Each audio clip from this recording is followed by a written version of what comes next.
What's going on? Got me a little artsy fartsy project going on right now. Got some vines, man, over here from my buddy's house that's growing in some trees. I yanked a little section down. I like to make these little little basket-like ornament-like things. There's no significant spiritual component to them. It doesn't signify any spiritual thing. It's just I like making it like this one.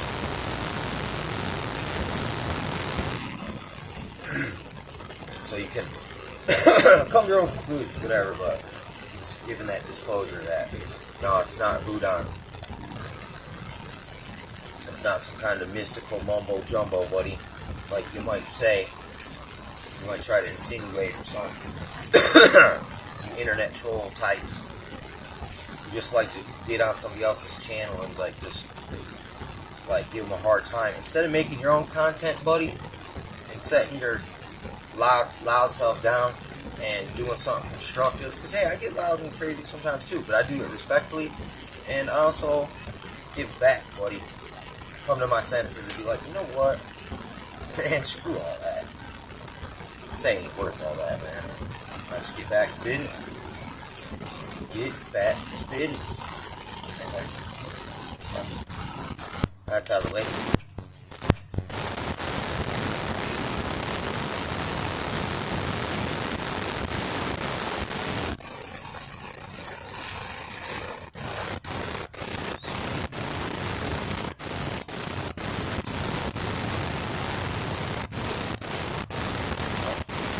Anyway, I also read the Kung Fu manual once, this one dude wanted to get his master to train him Kung Fu, and the dude was like, well, if you do this, then you become my student. And the first of his tasks was, you had to go 3 years, and every day you had to let incense burn. And he would sit there for the whole time and not say anything and just watch it burn all the way down.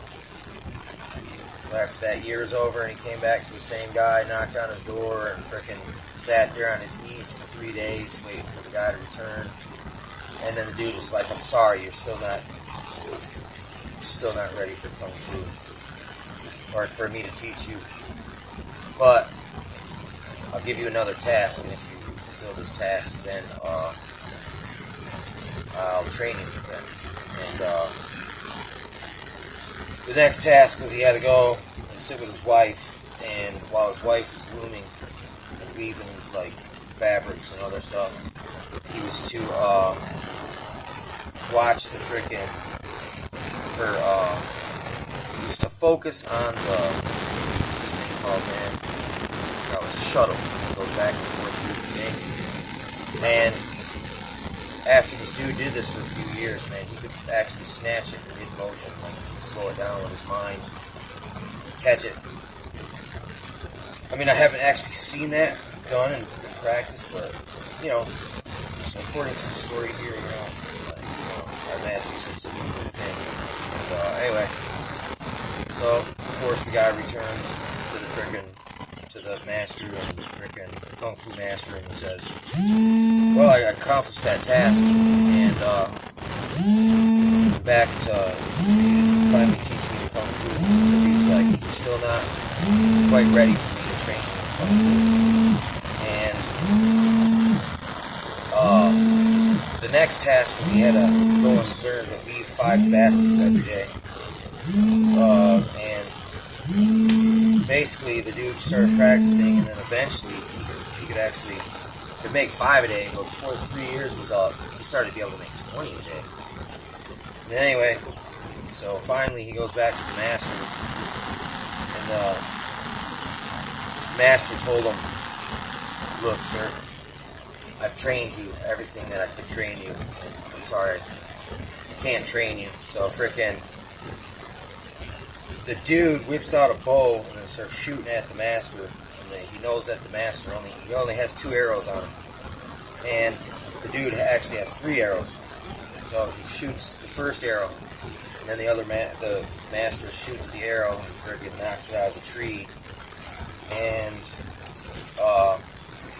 but he shoots the arrow. He shoots it at him. He knocks it out of the air, and shoots the other arrow, and he does the same thing again. The dude still has an arrow left, and the other dude doesn't have one left.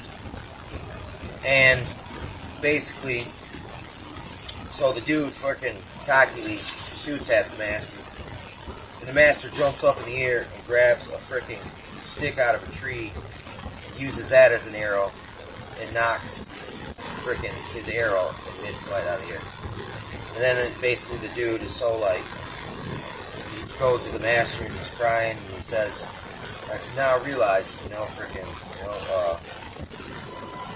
I could have taught, there's nothing that you could have taught that I couldn't have already taught myself. Basically it signifies something about humility. Anyway, I gotta go. I'll be back to make a part 2, please.